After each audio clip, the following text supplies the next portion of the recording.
Good evening. Welcome to Left, Right and Centre. I'm Vishnu Shom. On the programme tonight, a rail crisis in Air India Express. More than 90 flights cancelled in less than 24 hours after a large number of senior cabin crew call in sick, fail to turn up, and then many switch off their phones. Thousands of passengers have been impacted. The government wants the airline to resolve the crisis. What's the inside story? We'll be talking to union leaders leading the Air India Express protests and bring you both sides of the story, what the management says and what the cabin crew have to say as well. This is the latest crisis for the Tata Group, looking in their massive foray in civil aviation to work well after Vistara pilots recently chose not to come to fly, which also resulted in massive flight cancellations. But that's a situation which has since been resolved somewhat. We've reached out to the management of Air India Express to be a part of this program. They chose not to participate today. We very much look forward to speaking to them in the future. Later on the program, Sam Pitroda, the veteran congressman and party's overseas unit chief, has stepped down from the post this evening amidst a huge political row over his controversial remarks that came amidst the massive 7-phase election. In an interview to the Statesman, Mr. Pitroda described India as a diverse country where people on the east look like Chinese, people on the west look like Arab, people on the north look like maybe white, and people in the south look like Africa. The Congress, still firefighting over Mr. Pitroda's earlier comments on inheritance tax, found itself in the middle of a fresh row that posed a challenge to allies like MK Stalin's DMK. But first, our top story, as Air India Express faces an unprecedented situation with nearly 90 flights cancelled. This was the situation which unfolded earlier today. Nearly 90 flights cancelled all of a sudden by Air India Express, a key part of the Tata Group of airlines, which also includes Air India Vistara and Air Asia India. Senior cabin crew from all stations of the airline called in sick since last night, didn't turn up for work. Many switched off their phones. Actually, I'm supposed to fly today at 8:30 to Muscat. I came here at 5 o'clock in the morning. Then I came to know it was cancelled. With the crisis in the airline snowballing, talks are being held with the Chief Labour Commissioner, and the Ministry of Civil Aviation has told the airline to resolve the crisis as soon as possible, keeping passenger interests as top priority. NDTV has accessed hundreds of letters from cabin crew to the airline's management and a letter sent to the chairman of the Tata Group from the union representing them. The letter says there's growing unrest and dissatisfaction among employees. Several employees with impeccable records have been terminated. Air India Express employees have been offered lower job positions and essential allowances have been removed entirely. Management sources in the airline whom we've spoken to say they don't recognize the union and point out that employees need to accept the terms of a new contract post the acquisition of the airline with the Tata Group. Employees need to be accountable and are assessed for their performance. The airline is entirely transparent in conversations with workers. The big worry now, if talks between the Chief Labour Commissioner, the airline and union workers doesn't make any progress, the situation could snowball with successive flight cancellations over days. Thousands will continue to be impacted. For the Tatas, recent protests by pilots at Vistara and now this are signs that their massive foray into civil aviation comes with a series of challenges. Vishnu Shom for NDTV. Well, as Air India Express faces this unprecedented situation, as I mentioned, 90 odd flights cancelled. NDTV has learned that less than a week ago, the Regional Labour Commissioner in New Delhi, Ashok Perumalla, had, in a strongly worded letter, which I've actually got with me over here, written to the chairman of the Tata Group. And in that letter, also to the leadership of Air India, he stated that the company had not sent any responsible decision makers to any government conciliation proceedings with the aggrieved cabin crew of Air India Express. As many as 300 of these cabin crew members called in sick from last night. The numbers vary. These may not be very exact. They didn't turn up to work, though, in large numbers, throwing the airline into a crisis. The letter which I showed you says the concerns of the union are genuine.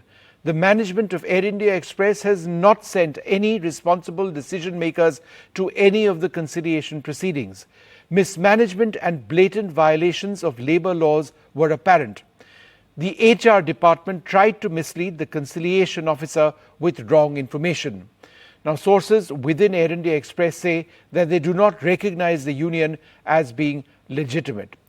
But shortly thereafter, we've also been able to access another letter, a letter, in fact, from the leadership of the airline. MD Alok Singh sent out a letter earlier today to workers in the airline. And that's an important letter because he describes the situation where he says, since last evening, over 100 of our cabin crew colleagues have reported sick prior to their rostered flight duty at the last minute, severely disrupting our operations. Because this operation was mostly by colleagues assigned L1 role, that's a certain position among cabin crew. The impact was disproportionate, disrupting 90 plus flights, even though other colleagues reported for duty. The disruptions have cascaded across the network, forcing us to curtail schedules over the next few days. We had to do this to cope with the non-availability of crew and to recover schedules. Besides other points, the airline also says that they are in a journey towards growth and transformation, which will make us one of the largest airlines in the region.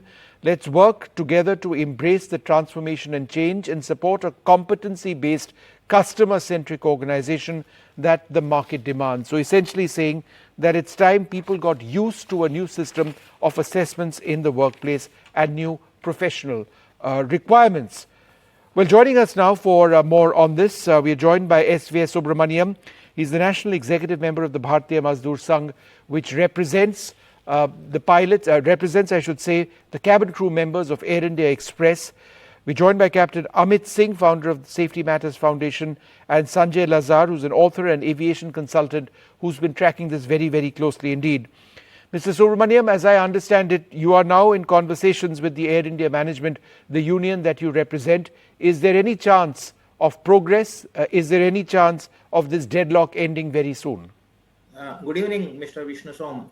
As of now, we haven't received any communication. We are ready. We are ready to resolve the issue. We are not in the interest of prolonging this impasse.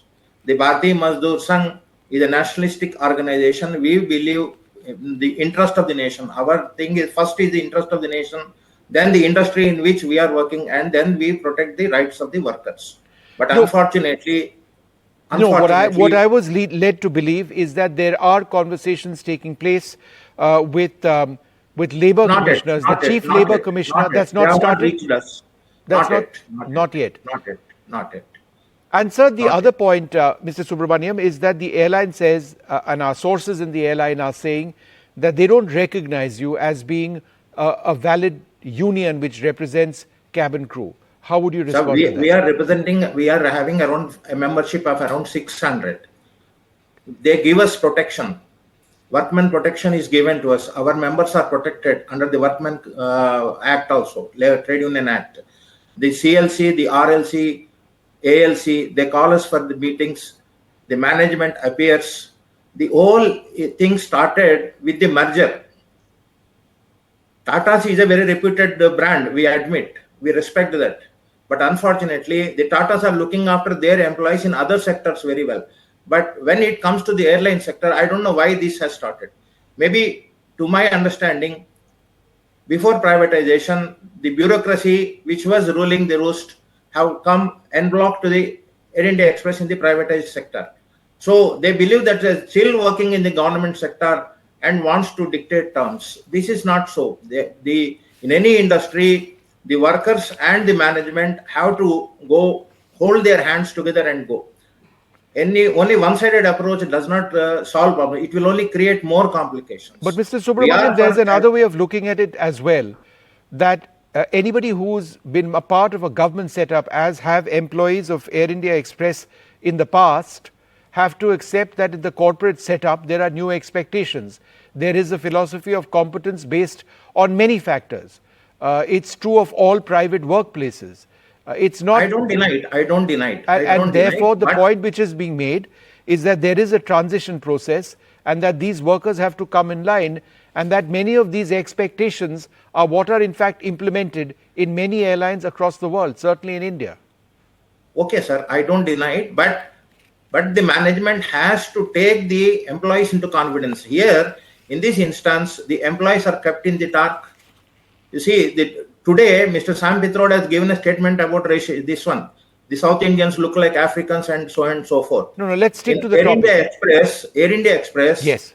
after Yes. working for 15, 20 years, the cabin crew, they say your complexion is black. You don't have a place here. Your height is not commensurate with it. So after 15 years, they have worked here for 15, 20 years with the same height and same complexion. All of a sudden, if they say your height doesn't match us, where do these people go? Your complexion does not conform to our standards. Where do these people go? These kind of things. There are so many issues, hundreds of issues. Previously, they were given a single room to sleep in the night. Now, rooms are being shared and they are being hosted in a OYO room. You know very well, imagine the condition of the OYO rooms across the country. And there are so many stories about OYO rooms. Sir, respectfully, I understand a couple of points because I am aware of the entire issue of appearance of cabin crew. It's problematic because and it's something that's happened even in the past. But on the issue of sharing of rooms, when I travel on a shoot at the age of 50 after being on the working for almost 30 years, if required, I share a room. It's not a big deal. People, it's again the expectations of somebody in the government may be very different from the expectations in the private sector, right? And is that not what the key problem is? That's what the airline management seems to be suggesting. No, we don't demand a 5-star facility or a 7-star facility, but whatever is to be provided has to be decent enough for the crew to take rest because they put long hours. Right. And this union has worked wonders during the COVID time. They have flown hundreds of thousands of sorties, evacuated the people from throughout the world, and any natural calamities, our people are going around taking all risks. Many people have died. Our members have died in the line of action during COVID, etc. But Mr. Subramanian, as I understand what you're saying, some of it, not all of it. But in a situation like this, how would you respond to those who say that workers in an airline fulfill an essential function, right? And therefore, if 100 plus, some numbers say 300, say that they will not show up to work just before flights operate and start standing down from all sectors of the country, doesn't it inconvenience thousands of passengers on a daily basis? And this has a cascading effect. Is that fair to any traveler? We have been engaging with the management for the past several months or even a year. And we in BMS have addressed the top management in the Tatas 3 times in the last 1.5 years. And we don't even get an acknowledgement. We said we are working for the interest of the nation. Let us sit together across the table and sort out the issues. We'll find out an amicable solution. But there's no response from the management. Absolutely from the top leadership of the Tatas. For the last several weeks or months, our union has been writing to the management in Air India Express, listing out the grievances. They don't even talk to us or try to find solutions to settle the issues. Well, there is some merit in what you're saying over there. The letter which we reported a little while earlier on was a letter from the regional Labour Commissioner in Delhi, which has written to the leadership of the Tata Group saying that they have to send accountable people, that wrong information and idiotic interpretations of legal provisions are being mentioned to them. So a lot of your concerns have been validated, and we've checked on even the RLC on the validity of this letter. It is even authentic. The RLC has taken umbrage. They don't send proper representatives to the meetings called by the RLC. Got it, Mr. Subramanian. Sanjay, let me come to you next. Firstly, from a larger perspective, with no solution of this crisis almost 24 hours on, what are the implications for passengers in the country? Thank you, Vishnu, for having me on. And it's sad that, it has come to this pass, first of all. I know both sides of the coin very well, having been on both sides for so many years. And I sympathize with the cabin crew. I also sympathize largely with many passengers. Vishnu, going forward, we are in a growth trajectory in India in aviation. We're growing at 8%. We expect, our guidance is that we'll hit 15% in the next year. We must not forget, over the last decade and a half, Air India Express has been the only profitable airline in the PSU basket. And, it's these same employees we are talking about today who have got great profits for the government of India. And they run the most profitable routes that are available ex-India. So, it's sad that it's come to this. I believe, like Mr. Subramaniam said, it's only about talking. You open a dialogue, sit across a table, have a cup of coffee, so much can be resolved. On the other side, I look at the genesis of these problems, and I can see we are attempting an extremely challenging merger on the one side, with 4 companies, which has really not been done, and I have no doubt that it will be successful in the long run. However, there is some imbalance that appears at every stage of every merger. Here it is, one was a LCC purely of contractual employees. One was an LCC which had some permanent, some contractual. So I believe that when they sat down, and I know the Tatas have appointed big consultants who've looked into fitment, who've looked into salaries. I believe maybe a few things may have been missed.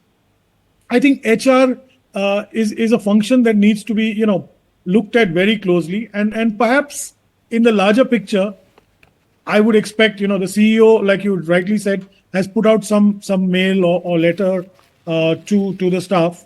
I hope he opens doors to talk to Mr. Subramaniam and the others so that they can find peace, because Air India Express is going to be the bulwark of this Air India group to go forward in the Middle East and the Southeast Asia to reap rewards and capture markets from Scoot and Air Asia International and Indigo as well domestically. So we look forward to that. And you need all this crew, you need the pilots, you need everybody on board in such a large carrier.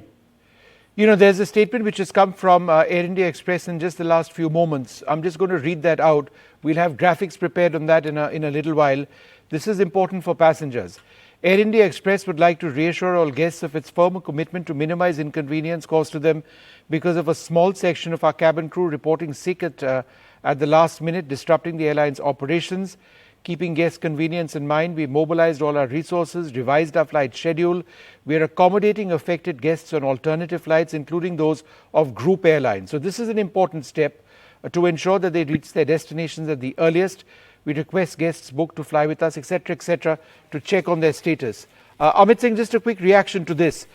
This is where I suppose being Air India and the Tata Group helps, because they've got aircraft with them. It's not just Air India Express. The fact that they are deploying group airlines to reach out to those passengers who've been affected by this strike of sorts, it would perhaps ease the situation. Would you agree? Definitely, it would help. Additional numbers do help. But the whole point is that why do we have to reach such a situation wherein there is a breakdown? We saw it in Vistara too. So people on top obviously know what's brewing before it blows open into a situation like this. So we have seen in the past when Indian Airlines was there were strikes. Notices were given, proper notice was given that strike notice, so many days of strike notice. The management prepared in advance flight curtailment or leasing or getting help from others. So there was an option to protect the interests of the passenger. So who's on top? The passenger is on top, and who gets affected? Here, the passenger is not aware at the last minute when you reach the airport. You're told that there's a strike or people have reported sick, flight cancelled. So people, especially traveling on Air India Express, do not have big budgets. They are traveling for work, not mainly for business. So they need to reach their destination. So the point is that there has to be a means or a channel of communication. Here, that communication channel, obviously, either the management was adamant that we will not acknowledge any communication and we will force them to break down, which led them to such a situation. So passengers' rights have to be protected. There is no body which is looking into the passenger rights right now.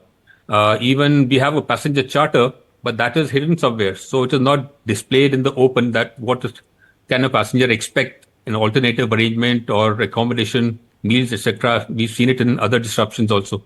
So there has to be always, the airlines have an operation control center for managing contingencies. So this Right. is a contingency.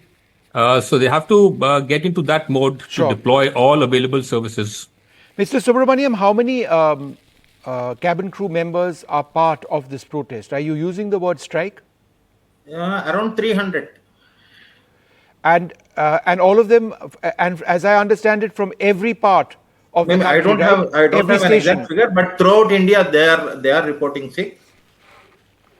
Is there any? All these cabin crew members on their own accord also individually also they have sent communication to the management. Perhaps the management thought to overlook these things. They were not prepared for this action. From time to time, for the last 15-20 days, all the cabin crew members have been alerting the management that these are our grievances. Please listen to us. Please talk to us. But unfortunately, the management turned a deaf ear. Right. The management at the highest level in the Tatas, maybe they are not aware of the ground situation. If the management is watching this debate, I would urge the Tata's top management to call for a dialogue with the Bharati Mazdoor Sangh to resolve the things. We are there to see that the issue is amicably resolved and the passengers are not put to much inconvenience. Our motto is to serve the nation. We are prepared to sacrifice certain things from our end, but what we need is basically the management should come to a negotiating table. All right. Well, we'll leave it over there. I'd like to thank you all very much for being with us. Thousands of passengers impacted today. Unclear how many passengers will be impacted tomorrow. The airline, very importantly, is trying to accommodate these passengers on alternative flights, including flights from group airlines. In other words, Vistara and Air India. So let's see if that happens. Thank you all very much for being with us.